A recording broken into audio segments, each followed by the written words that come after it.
오늘 말씀 보도록 하겠습니다. 사도행전 7장 51절로 54절입니다. 7장입니다. 51절로 54절 말씀까지 우리 같이 함께 읽겠습니다. 시작. 목이 곧고 마음과 귀에 할례를 받지 못한 사람들아, 너희도 너희 조상과 같이 항상 성령을 거스리는도다. 너희 조상들이 선지자들 중에 누구를 박해하지 아니하였느냐? 의인이 오시리라 예고한 자들을 그들이 죽였고, 이제 너희는 그 의인을 잡아준 자요 살인한 자가 되었나니 너희는 천사가 전한 율법을 받고도 지키지 아니하였도다 하니라. 그들이 이 말을 듣고 마음에 찔려 그를 향하여 이를 갈거늘. 아멘. 좋으신 하나님 감사합니다. 이제는 말씀 속에서 주시는 하나님의 귀한 음성이 들려진 은혜의 시간 되게 하옵소서. 예수님의 이름으로 기도합니다. 아멘. 오늘은 좀 설교 제목을 좀 강하게 마음에 찔리는 설교라고 하는 제목을 잡아봤습니다.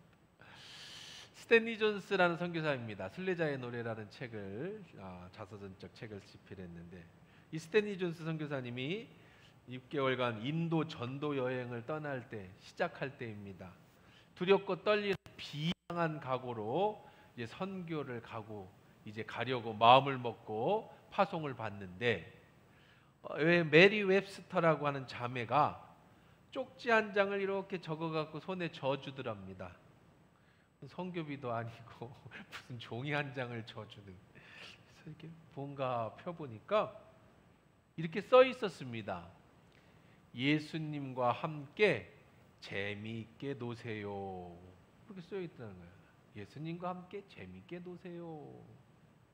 아니, 전도 여행을 떠나는 사람에게 쓰기엔 너무 경박한 말처럼 들립니다.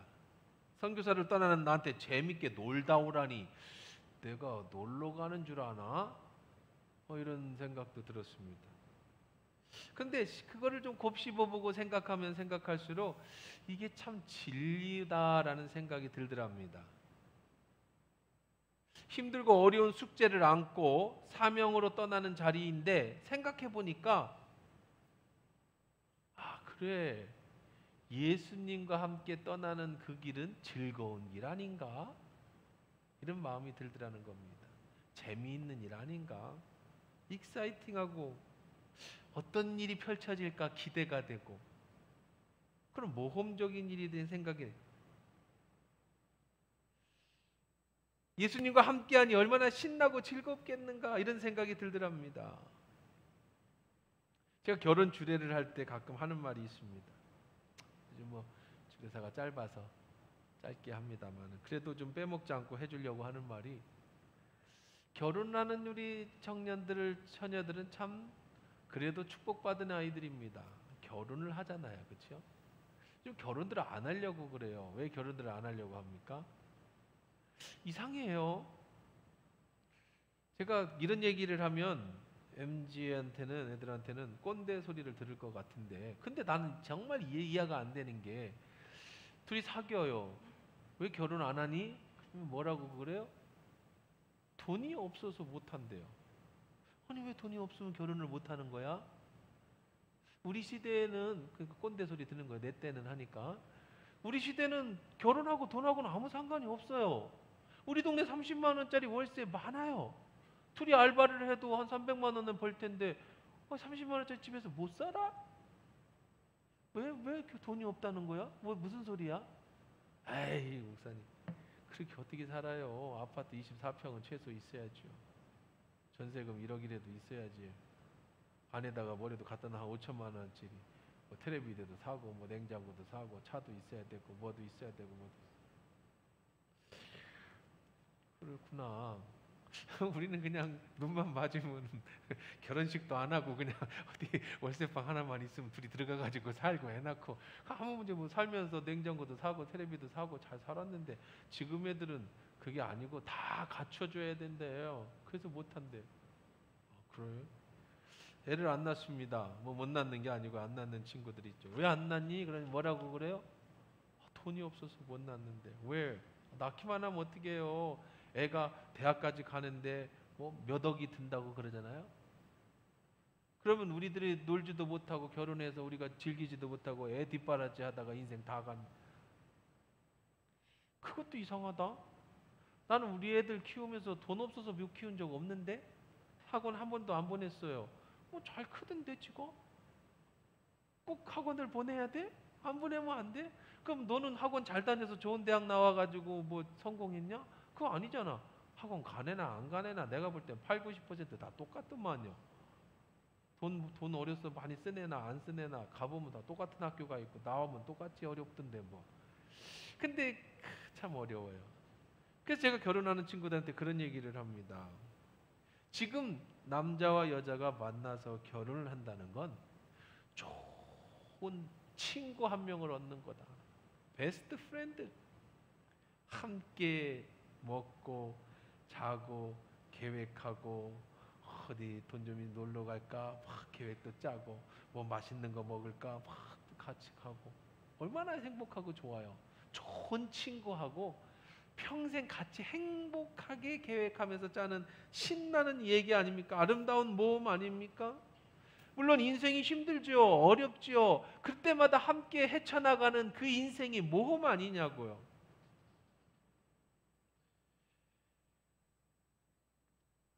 오늘 여러분들은 예배가 끝나면 삶의 자리로 떠날 겁니다. 다음 주에 만나겠죠? 물론 뭐 수요예배도 있고 금요일도 있고 중간에 기도회도 있습니다만은 우리는 다음 주에 다시 만날 겁니다. 지난주에 헤어졌다 오늘 또 만났습니다. 우리는 세상으로 나갑니다. 근데 그 나가는 일이 주님과 함께 가니까 동행하니까 신나는 일이 아니겠느냐고. 재미있는 일이 아니겠느냐고. 놀러 가는 인생 아니냐고요. 짜증나는 분도 계시겠죠. 아유 목사님 모르는 소리 좀 하지 마세요. 교회 때는 교회 오면 아무 생각 없이 말씀 듣고 가지만 요 문 밖에만 나가면 또다시 전쟁터입니다. 집에 가면은 짜증이 많이 나요. 남편 무슨 친구 같은 소리 하는 진짜 아유 저 왼수 철천지 왼수 몰라서 하는 소리지. 직장 가면 얼마나 스트레스 받아요. 재밌게 놀러 오기는. 근데 여러분 잘 한번 생각해 보세요. 스탠리 존스 손에 쥐어진 편지처럼 여러분이 예수님과 함께 세상을 나가고 예수님과 함께 가정으로 돌아가고 예수님과 함께 사람들을 만나는데 모든 것이 짜증나는 일투성이라면 가정도 짜증나고 직장도 스트레스고 모든 것이 다 짜증나는 일이라면 그럼 뭐가 좀 이상하지 않겠어요? 예수님과 함께하는 일은 신나는 일이 돼야 되지 않아요? 모험이 신나는 모험이 돼야 되지 않아요? 즐거운 일이 돼야 되지 않겠느냐고요. 우리 지난주에 스데반의 얼굴을 봤죠? 천사의 얼굴. 스데반이 환경이 좋아서 천사의 얼굴을 했습니까? 지금 죽음이라는 위기 앞에 있잖아요. 재판장이 있습니다. 지금 사형 언도를 받기 직전이에요. 요 얘기하다가 이제 저 천사의 얼굴 조금 하다가 그냥 바로 눈에 돌 날아와가지고 눈 빠지고 뇌 터져가지고 뇌 막 흐르고 그렇게 그냥 피투성이 돼서 죽을 겁니다. 근데 어떻게 천사의 얼굴이 될 수 있었습니까? 환경이 좋아서요? 아니에요. 성령님이 그와 함께 하시니까 지금 이 죽음의 여정이 조금 있으면 주님을 만날 거야. 뭘 봤거든요? 예수님이 서서 자신에게 펼쳐지는 예수를 봤거든요. 이제 나는 신나는 어디 여행으로 갈 거야? 천국 여행을 떠날 거야. 그러니까 지금의 죽음 앞에서도 천사가 될 수 있었던 거죠. 우리 영성의 핵심은 성령님을 의지하는 겁니다. 그분을 신뢰하는 겁니다. 성령 충만을 받는 겁니다. 그럼 세상이 여러분을 무시 못한다고 그랬죠. 왜 세상이 여러분의 손가락질하고 믿는 자들에게 무시하는 겁니까? 여러분이 우리가 성령 충만함을 받지 못하니까 그래요. 왜 세상에 짜증나는 일이 투성입니까? 왜 가정이 짜증나고 직장이 짜증나고 만나는 일들이 다 스트레스입니까? 여러분이 성령 충만을 받지 못하기 때문에 그래요. 성령 충만을 받으면 스데반처럼 죽음 앞에서도 웃을 수 있는 천사의 얼굴이 될 수 있는 거예요. 남편 때문에 아니에요. 자식 때문에 아니에요. 나의 원수처럼 여기는 직장 상사 때문에 아니에요. 나를 괴롭히는 원수 때문이 아니야. 내 안에 성령이 충만하지 못하기 때문에 주님과 함께하는 이 즐거운 행복한, 그래서 항상 얼굴이 천사의 얼굴처럼 웃음의 얼굴이 돼야 되는데 그러지 못하니까 사천대왕 얼굴이 되는 거라고. 오늘 스데반의 설교로 돌아가 봅니다. 사실 우리가 지난주 사도행전 6장 15절 스데반의 얼굴이 천사와 같이 됐다라는 얘기까지 봤는데 오늘 본문을 7장 51절로 잡았어요. 그럼 7장 1절로 50절까지는 무슨 내용인데 다 건너뛰었어요? 설교의 설교, 스데반의 설교. 스데반의 설교를 왜 건너뛰었어요? 이거 그냥 읽어보세요. 다 아는 내용이야. 주일학교 얘기에 주일학교 얘기. 누구 얘기 나와요? 아브라함 얘기 나와요. 그 다음에 아브라함 얘기만 나옵니까? 그 다음에 뭐 여러 가지 이제 요셉 얘기도 나오고 뭐 그냥 이스라엘 사람들 역사 얘기하는 거예요. 아브라함이 이랬다. 그 다음에 뭐 요셉이 어땠다. 그래가지고 이렇게 됐는데 이제 때가 돼서 모세를 보냈다. 가시떨기나무에서 모세가 하나님을 만났다. 이거 다 아는 주일학교 성경 얘기라고, 주일학교 설교라고, 주일학교 설교. 그래서 다 건너뛰었어요. 이걸 설교하면 구약 성경 설교를 다시 하는 거야. 그냥 구약 얘기야, 구약의 주일학교 설교라고. 그런데요, 이 설교사에서 우리가 설교를 공부할 때 신학교에서 가장 못한 설교가 스데반의 설교. 진짜 못했어, 설교를. 왜냐하면 결론을 못 내리고 죽어. 설교하다 맞아 죽어. 그냥 설교하다가 그냥 죽어. 뭐 이게 재판도 안 해요. 뭐 예수님처럼 뭐 사형 언도를 내고 빌라도가 손을 씻고 이런 것도 없어요. 뭐 베드로처럼 뭐 다시는 그러지 마 때리고 나가는 거 없어. 그냥 설교하다 맞아 죽어. 설교하다가 중간에 맞아 죽어. 중간에. 뭐 결론도 못 내요. 그러면 뭐 스데반이 무슨 뭐 엄청난 설교를 했느냐? 그런 설교도 안 했어요. 무슨 얘기 했느냐면 그냥 다 알고 있는, 유대인이라고 하면은 당연히 알고 있는 설교를 했어요. 아기 때부터 듣는 그냥 아주 기초적인 설교를 했어요. 구약 얘기만 했습니다. 심지어는 예수 얘기도 없어요. 모세 얘기하다가 죽어요. 여기 모세 얘기하다가 솔로몬 얘기하다 죽네. 솔로몬 얘기하다가. 아니 아브라함부터 시작했는데 다윗 얘기하고 솔로몬 얘기하다가 맞아 죽어. 솔로몬 다음에 또 뭐 해야 돼? 이제 분열 왕국이 나와야 되고 그 다음에 바벨론 포로가 나와야 돼. 이것도 못했어. 아브라함부터 솔로몬 얘기하다가 맞아 죽었어. 그리고 지금 스데반이 설교장이 아니에요. 어디서 지금 일하고 있어 지금? 재판석에서 변론하는데 설교를 했어요. 변론이라는 게 뭐야? 내가 지금 죄가 없다라는 걸 변론하는 거잖아요. 지금. 그런데 변론은 안 하고 설교를 해요. 좀 자리가 이상하죠. 근데 왜 이상합니다. 구약 얘기만 했는데 왜 죽여? 뻔히 아는 얘기인데 왜 돌을 던졌을까? 핵심이 하나가 있어요. 흐르는 핵심. 꿰뚫는 메시지가 하나가 있었어요. 스데반이 지금 구약을 아브라함부터 쭉 얘기하면서 한 가지를 핵심을 가지고 얘기합니다. 뭐냐면 그거예요. 야, 니들은 아브라함 때부터 모세, 다윗, 솔로몬 올 때까지 수많은 선지자 누구 한 명이라도 니들이 믿었냐? 우리 조상들이 누구 하나 제대로 믿었어? 천사가 내려준 율법 하나라도 니들이 받았어? 전부 다 반항하고 다 죄짓고 우리들의 역사, 이 나라의 역사라는 게 도대체 뭐예요? 무슨 역사예요? 맨날 뭐 하던 역사? 하나님 앞에 불순종하던 역사 아니냐. 그 얘기예요. 그 얘기. 지금 구약 얘기를 몰라서 얘기하는 게 아니라 주일학교 설교를 하는 게 아니고 그 예를 들어가면서 그 사람들의 예를 들어가면서 하는 핵심 메시지가 뭐냐. 니들 조상이 그렇게 선지자들을 다 죽였다. 그러니까 그냥 듣고만 있어도 무슨 얘기예요? 니들이 예수 죽였다. 그 얘기를 하는 거예요. 그냥 듣고만 있어도. 이제 보면 오늘 읽은 본문을 한번 읽어봅시다. 뭐 맞아 죽을 것 같아 내가 들어도. 같이 읽어봅시다. 시작.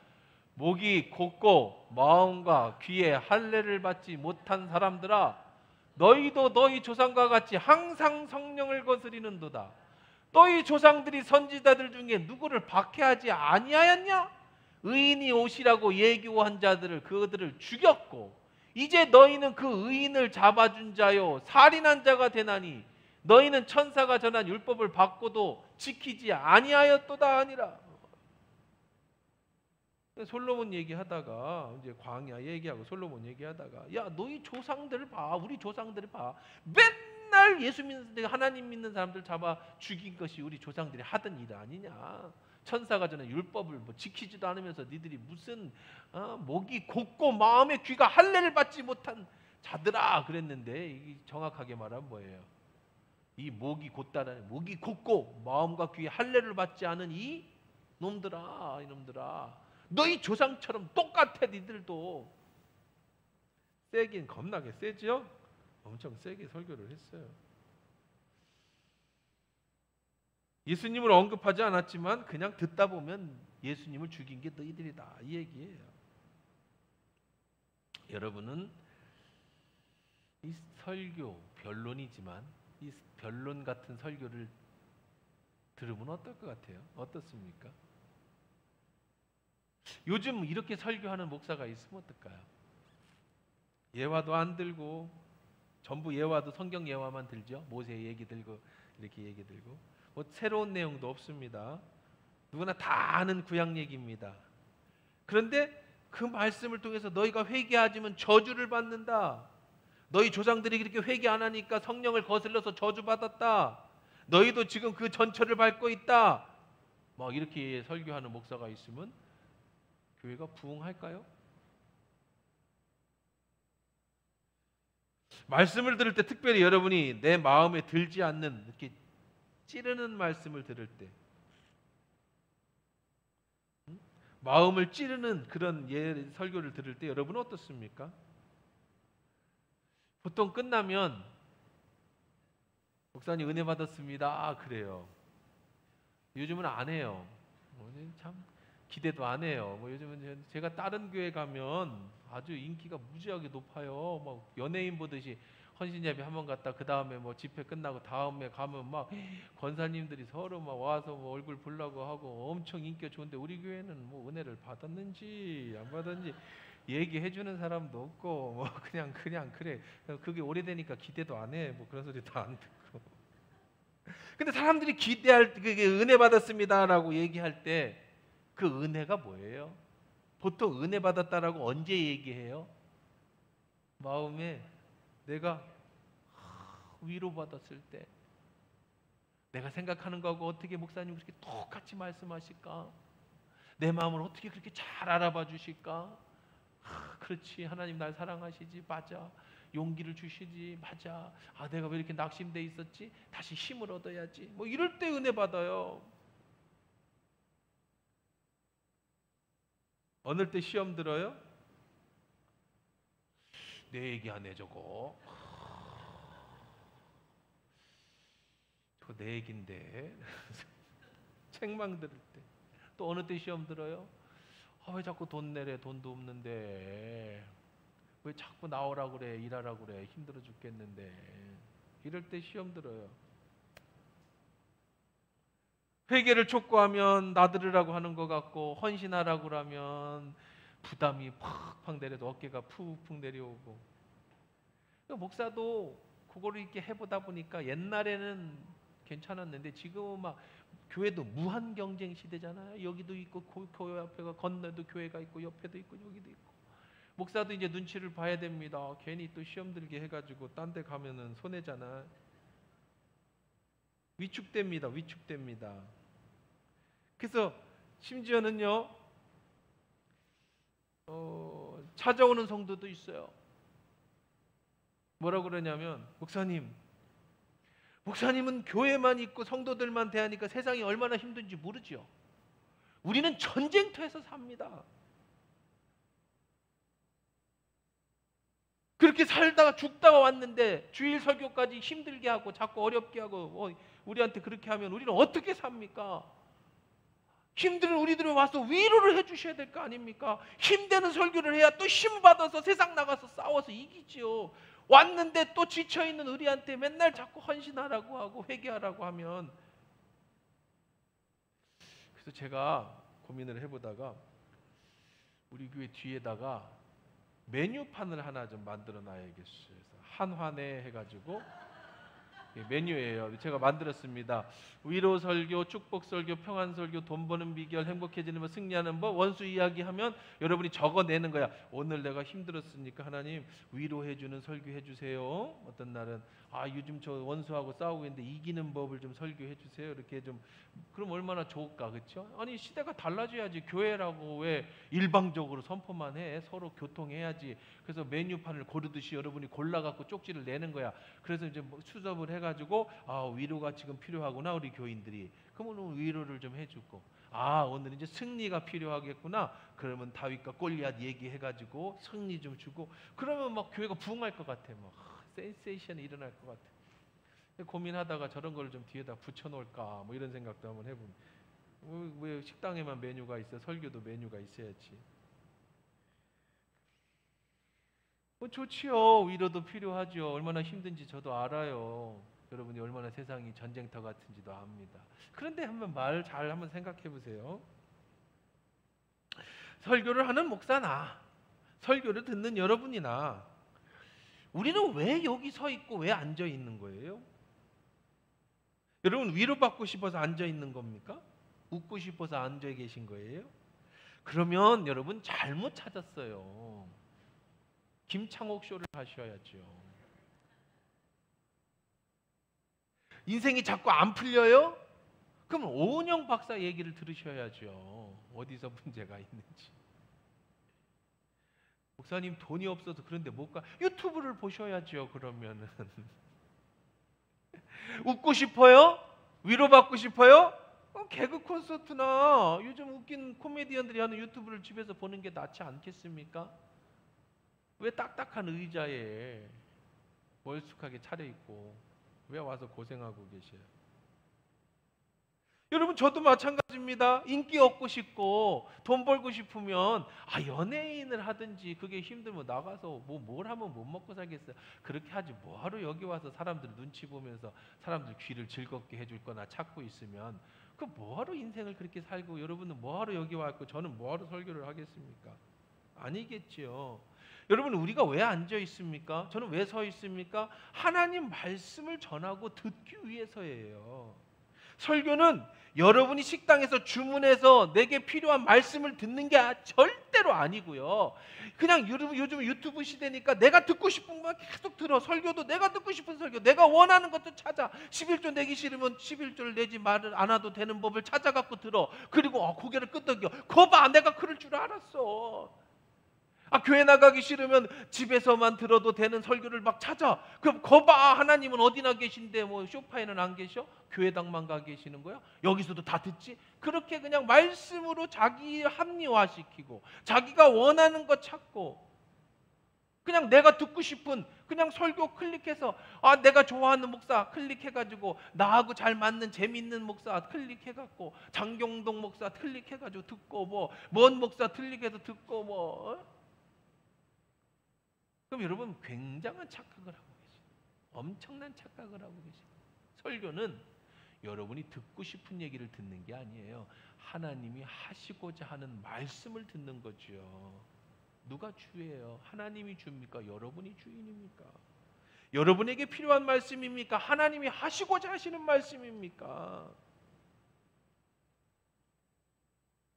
때로는 나를 찌르는 그 말씀, 지금은 아프지만 그 말씀에 순종할 때 여러분이 원하는 위로도 거기 있고, 축복도 거기 있고, 평안도 거기 있고, 돈도 거기서 벌고, 승리도 다 거기서 하는 건데, 그건 싫고 단지 내 안에 기쁨만 온다면 세상의 쇼는요, 유튜브는요, 그때뿐이에요. 잠깐의 감동을 줄 수 있지만 하나님의 말씀은 여러분의 삶을 변화시키는 줄 믿습니다. 인생을 통째로 바꿔놓는 거예요.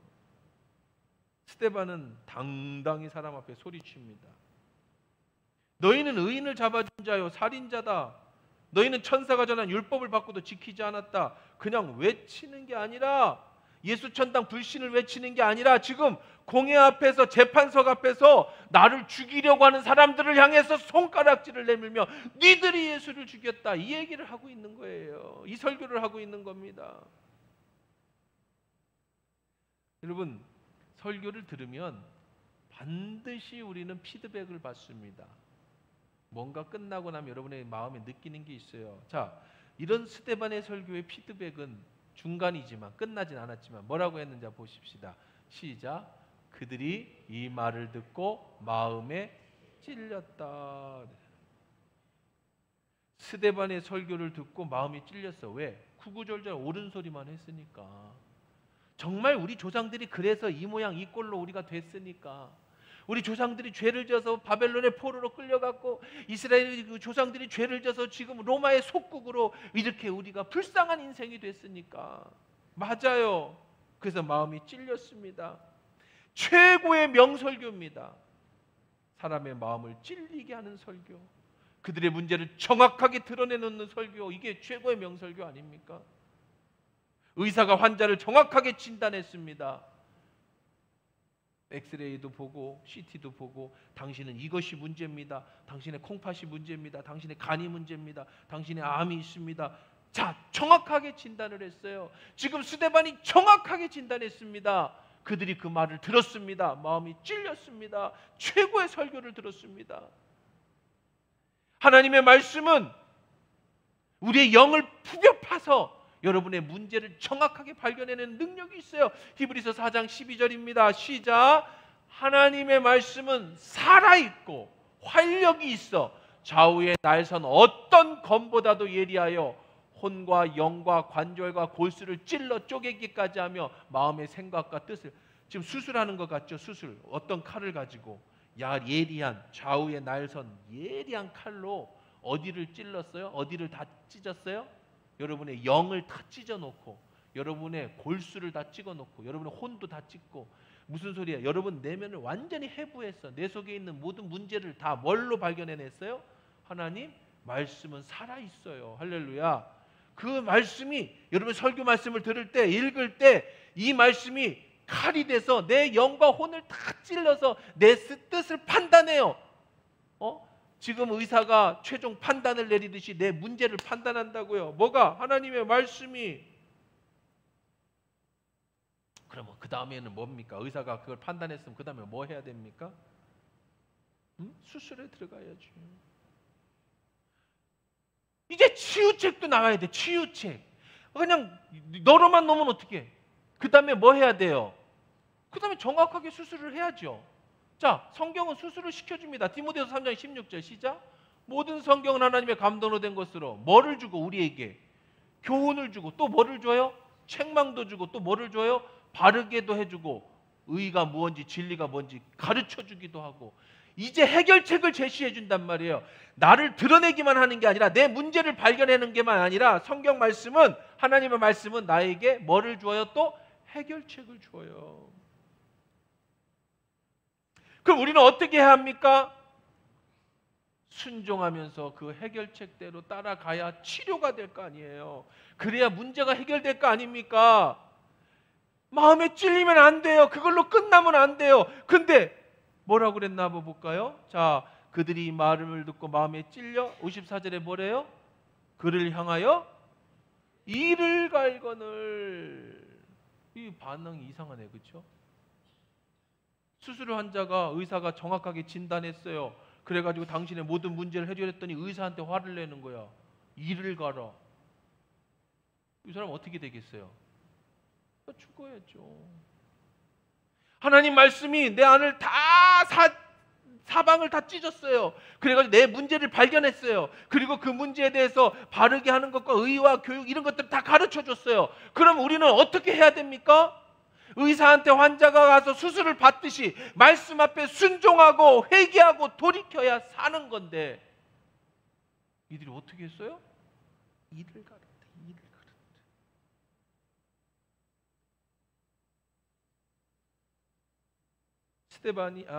삭개오가 예수님을 만났습니다.